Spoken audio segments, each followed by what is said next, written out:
Okay, sige. Sugay kamay. Sige, okay. Sige, isa. Pugay kamay na!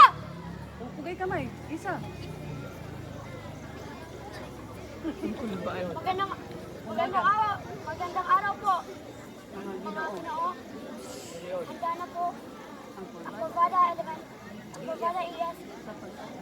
Sa pagtatagal. Kulbaan yung tawon. Kurbada. Barbada! Buga! Buga! Lambo pa kurbada! Lambo pa kurbada! Hey! Lambo pa kurbada! Lambo pa kurbada! Hey! Lambo pa kurbada! Lambo pa kurbada! Hey! BSP!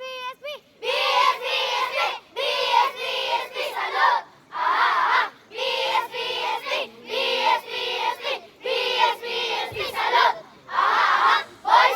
Boy Scouts! Laging handa! Maasahan sa gawa! Boy Scouts! Laging handa! Maasahan sa gawa! Oo, kami ay lagi niyong maaasahan. Kami tutulong pag iyong kailangan. Kami nandito para umalalay. All you gotta do is just meet and call us. BSP!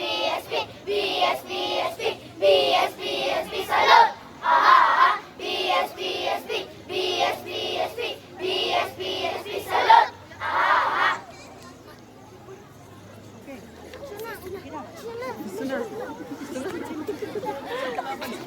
Gusto na.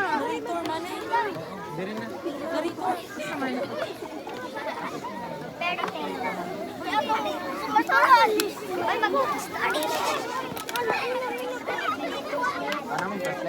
Flashlight eh. Ma'am, shake ako. Hindi ka masusunod.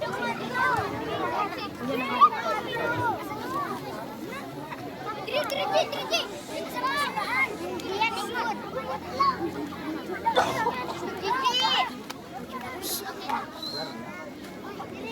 Bluetooth disconnected.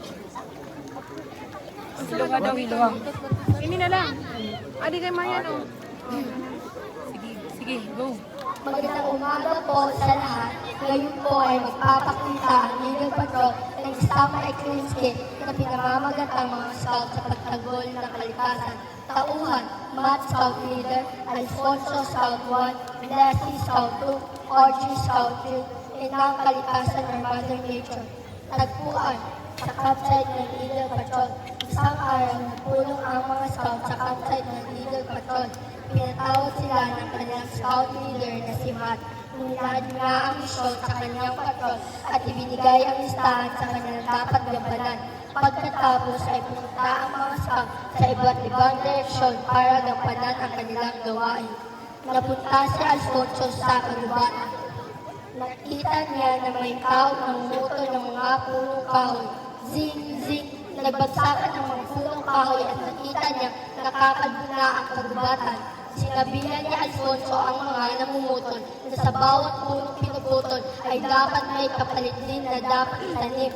Tinuruan siya na Alfonso ng tamang pagtatanim ng kahoy. Ani pa ni Alfonso sa pagtatanim ng mga puno, nakakatulong tayo sa pagpapanatili ng kalikasan at unti-unting sumibol ang itinanim na punong kahoy. Napunta naman si Blasi sa may tabing dagat at nakita niya kung gaano karami ang dagat at may dalawang bata na naliligo. Sa walang pag-aalinlangan ay nilapitan ni Blasi ang dalawang bata. Pinausap niya ang mga ito at tinulungan siyang